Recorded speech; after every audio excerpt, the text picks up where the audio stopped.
Hello to all class 12 students and class. We will be starting with lesson number 5.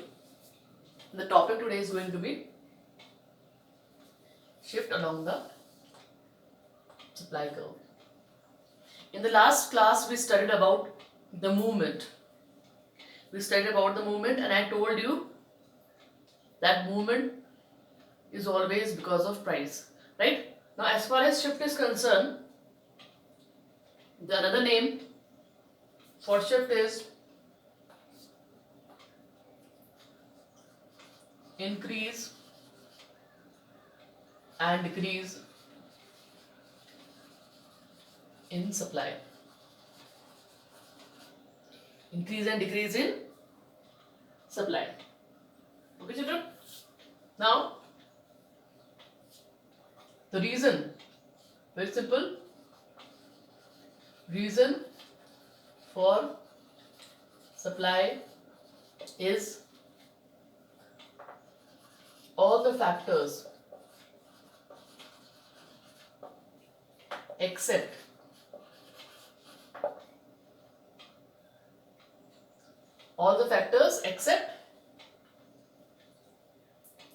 price.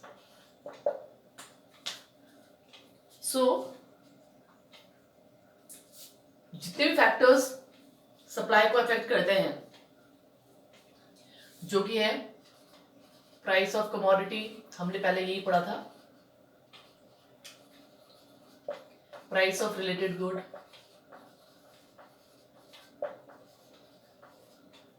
Goal of firm, input cost और future expectations,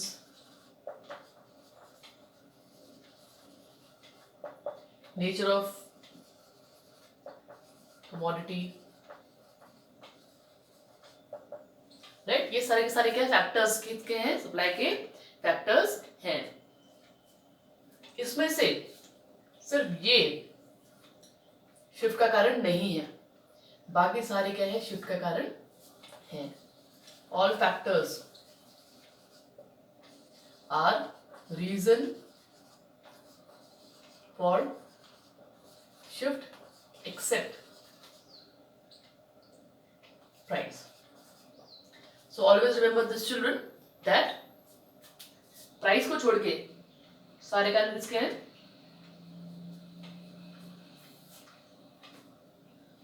shift के हैं। Alright? So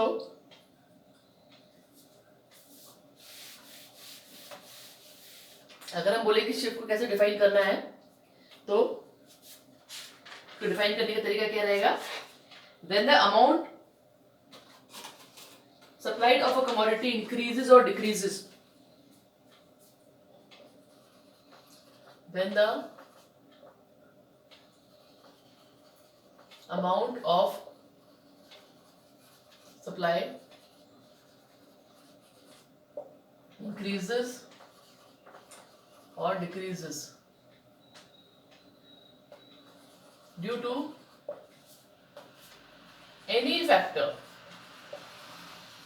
किसी भी factor की वजह से, accept price को छोड़ के अगर आपकी सप्लाई बढ़ रही है या घट रही है, तो हम क्या बोलेंगे? हम बोलेंगे ये शिफ्ट है। ठीक है? It's called shift. एक सिंपल सा एग्जांपल ले सकते हैं कि इनपुट के प्राइसेस, जो कि एक फैक्टर है आपका सप्लाई का, इनपुट के प्राइसेस अगर गिर जाते हैं, मतलब अगर प्रोड्यूसर को इनपुट सस्ता पड़ेगा, तो प्रोड्यूसर क्या करेगा? इनपुट के अगर प्राइसेस क्या थे? पहले इनपुट के प्राइसेस थे 100 रुपए का 1 लेबर, ठीक है? ये लेबर है, ये प्रोडक्ट है। 100 रुपए का जब एक लेबर आता था, तो प्रोडक्ट कितना बनता था? 10 यूनिट्स बनते थे, राइट? जब 50 रुपए का एक लेबर आएगा, तो ऑब्वियसली अब वो 2 लेबर हायर कर सकता है, तो अब क्या हो जाएगा 20 यूनिट्स हो जाएंगे। ठीक है, तो लेबर अभी भी 1 है, पहले भी 1 था और अभी भी 1 है, प्राइसेस गिरे तो इसकी वजह से क्या हो गया, प्रोडक्शन बढ़ गया जिसकी वजह से सप्लाई बढ़ी। यहाँ पे कमोडिटी के प्राइस का कोई लेना देना नहीं है, इनपुट के प्राइस के बारे में बात हो रही है। तो जब भी आपका प्राइस में कोई परिवर्तन नहीं आएगा, लेकिन किस में आएगा, किसी और फैक्टर में आएगा, तो वो शिफ्ट का कारण होता है। ओके, नाउ अगर हम बोले types of shift,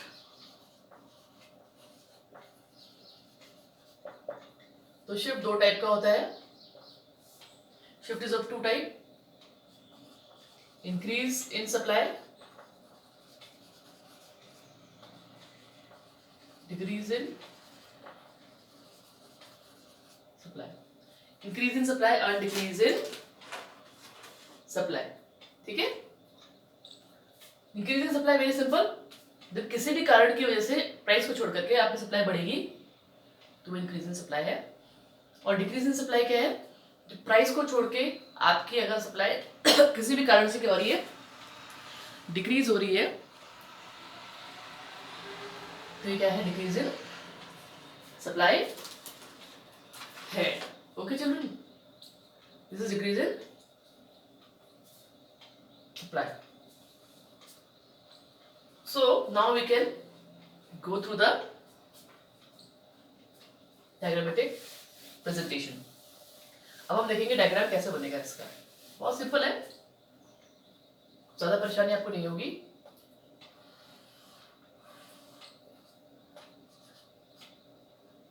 Y axis, X axis quantity supplied, price। हमें मालूम है कि प्राइस क्या रहेगा सप्लाई में।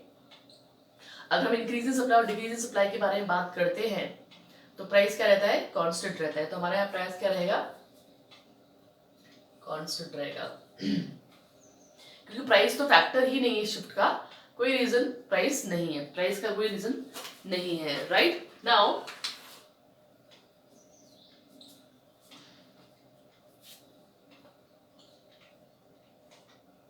अब क्या है, प्राइस आपको कांस्टेंट है। अब जो आप फैक्टर को मान के चल रहे हैं उसको हमें दिमाग में रखना है, यहाँ ड्रॉ नहीं करना है। तो हम मान के चलते हैं इनपुट प्राइसेस फॉल हुए।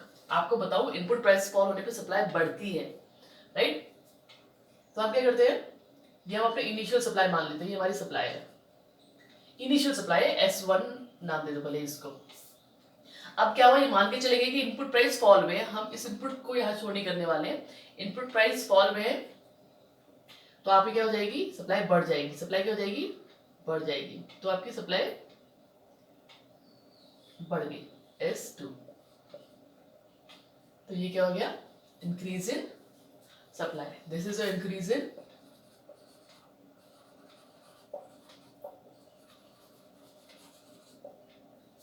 Got it. ये आपका क्या हो जाएगा, increase in supply.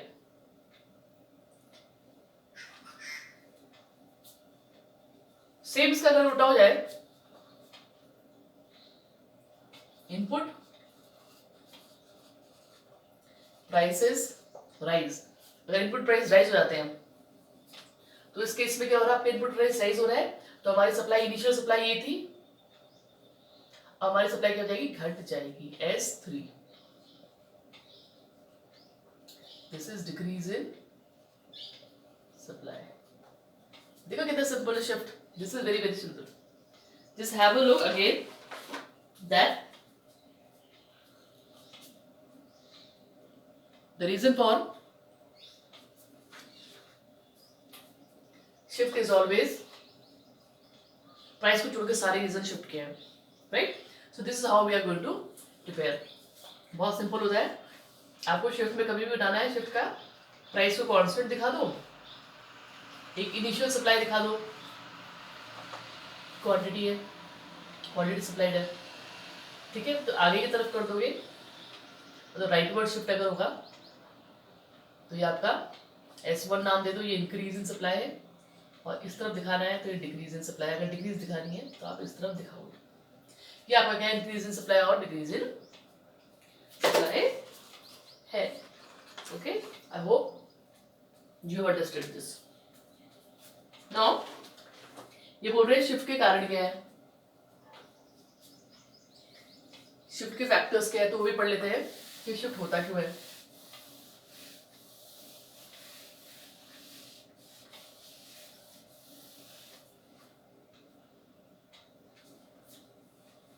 Factor which causes shift in supply.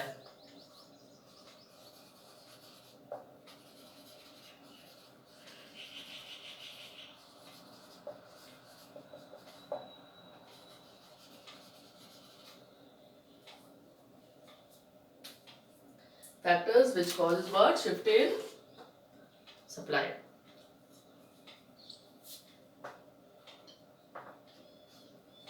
First is your technology. Technology के केस में क्या होगा, प्राइस, अगर ये प्राइस दिखा रही मैं आपको, प्राइस राइज, प्राइस फॉल. किसके प्राइस के बारे में बात हो रही है यहाँ पे टेक्नोलॉजी के प्राइस के बारे में बात हो रही है. अगर जो टेक्निक प्रोड्यूसर यूज कर रहा है उसका प्राइस अगर बढ़ता है तो सप्लाई क्या हो जाएगी, घट जाएगी, क्योंकि मशीनरी महंगी पड़ेगी प्रोड्यूसर को. अगर उसका प्राइस, टेक्नोलॉजी का प्राइस घटता है तो सप्लाई क्या हो जाएगी, बढ़ जाएगी. ठीक है. दूसरा रीजन क्या है इसका, दूसरा रीजन है इसका input prices. Input prices prices अगर क्या हो जाएंगे, इनपुट के अगर प्राइस बढ़ेंगे, ठीक है, अगर प्राइस बढ़ेंगे तो सप्लाई का क्या होगा, सप्लाई घट जाएगी, और प्राइस घटेंगे सप्लाई बढ़ जाएगी. Third, prices of other goods. Prices of other goods, जो बाकी गुड्स है उनके प्राइसेस के बारे में बात करें तो अगर कोई प्राइस, अगर जैसे अगर कॉम्प्लीमेंट्री गुड्स है तो टी और कॉफी है, तो अगर कॉफी का प्राइस बढ़ जाता है तो टी का तो कॉफी का बढ़ गया, कॉफी का बढ़ गया, किसी चीज का प्राइस बढ़ता है तो उसकी सप्लाई बढ़ती है, और किसी चीज का प्राइस अगर घट गया तो उसकी सप्लाई घटती है. Fourth is your taxes and subsidies. Taxes and subsidies, जो भी टैक्सेस और सब्सिडीज आपको गवर्नमेंट से मिल रही है, एज अ प्रोड्यूसर आपको सब्सिडीज मिलती है, या अगर सब्सिडीज कम है तो आपका सप्लाई बढ़ती है, सब्सिडीज ज्यादा है तो सप्लाई घटती है. इसी तरह टैक्सेस अगर घट जाते हैं तो सप्लाई बढ़ती है. टैक्सेस के बढ़ने पे सप्लाई बढ़ती है और सब्सिडीज के घटती है. टैक्सेस के सप्लाई, टैक्सेस के रेट बढ़ने पे सक्सेस सप्लाई घटती है और सब्सिडीज के रेट बढ़ने पे सप्लाई बढ़ती है. राइट. नंबर ऑफ सेलर्स ले लेते हैं. Fifth, number of sellers. जितने ज्यादा नंबर ऑफ सेलर्स होंगे ऑब्वियसली उतना ज्यादा क्या होगा, आपका सप्लाई बढ़ेगी. So higher number, higher sale. ठीक है. Lower number, lower sale. Very simple. तो जितने ज्यादा प्रोड्यूसर उतनी ज्यादा सप्लाई बढ़ती है. ऑलराइट. सो ये तो हमने क्या किया, शिफ्ट के बारे में बात करी. ठीक है. तो अब हम क्या कर लेंगे, डिफरेंस कर लेते हैं. Now we will be doing difference. किसके बीच में डिफरेंस करेंगे, एक्सपेंशन के बीच में और इंक्रीज इन सप्लाई के बीच में. ध्यान दीजिए, हम जो डिफरेंस कर रहे हैं किसके बीच में कर रहे हैं, expansion and increase in supply. Right. So पहला डिफरेंस क्या होगा, expansion is a kind of movement, is a kind of movement. तो सबसे पहला जो डिफरेंस है वो क्या रहेगा कि एक्सपेंशन तो एक तरह का मूवमेंट है, तो पहला डिफरेंस तो यही हो गया। वेयर इंक्रीज इन सप्लाई क्या है, काइंड ऑफ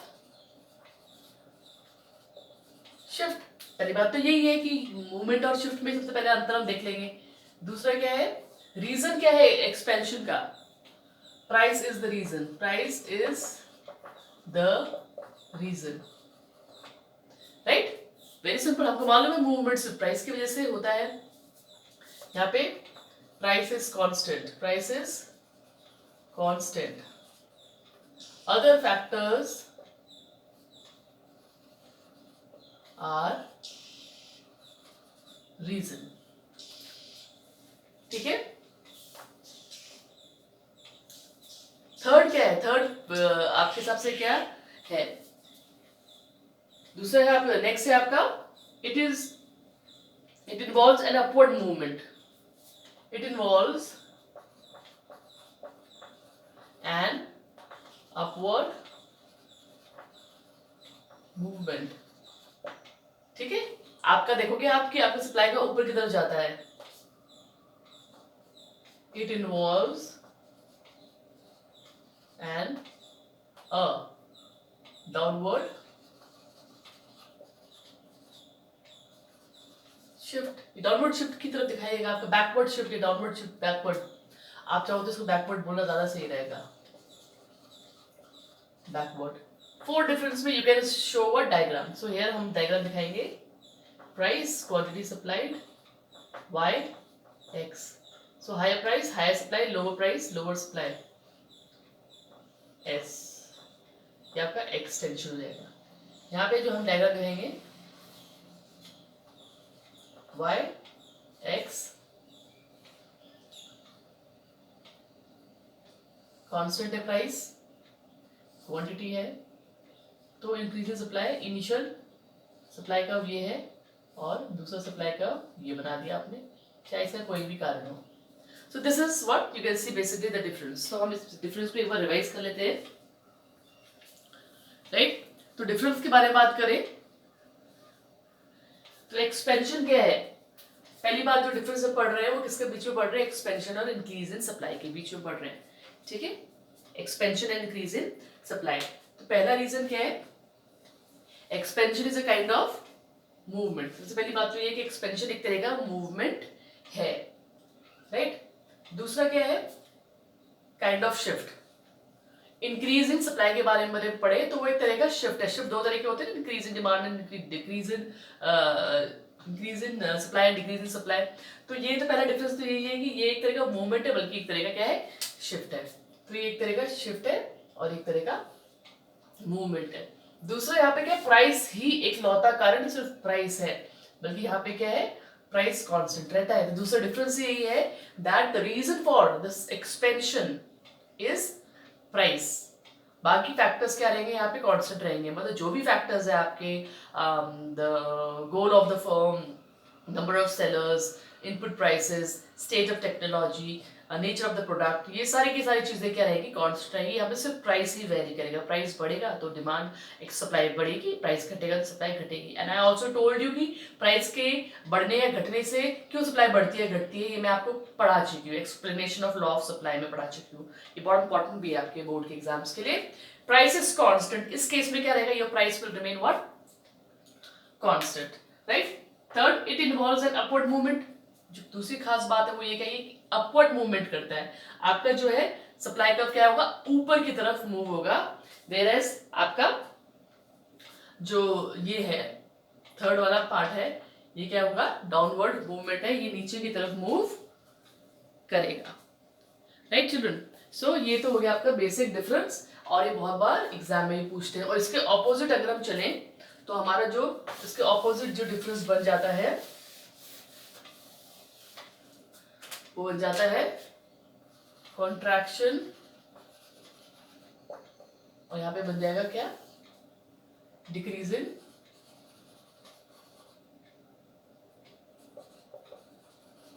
सप्लाई। तो इसका ऑपोजिट आ जाएगा ये, यही पे आप लिख देंगे ये एक तरह का मूवमेंट है, बल्कि ये एक तरह का शिफ्ट है। प्राइस इज रीजन, ठीक है, प्राइस इज कांस्टेंट, यहाँ पे हम डाउनवर्ड मूवमेंट यहाँ लिखे, हम डाउनवर्ड मूवमेंट हो जाएगा, डाउनवर्ड मूवमेंट होता है। यहाँ पे क्या होता है, राइटवर्ड शिफ्ट, राइटवर्ड शिफ्ट। यहाँ पे आपका जो डायग्राम बन जाएगा, आप उसको ऐसे दिखाओगे, लोअर प्राइस पे लोअर, तो आप नीचे की तरफ दिखाएंगे एरो, ये आपका कॉन्ट्रैक्शन है। इस केस में आप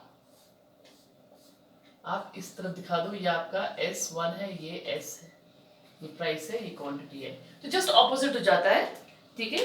प्राइस हम डिक्रीज की जगह इंक्रीज दिखा देंगे, कॉन्ट्रैक्शन लिख देंगे, इससे क्या हो जाएगा, हमारा ये बन जाएगा। So class, this is enough for today, we will be meeting in the next video tomorrow.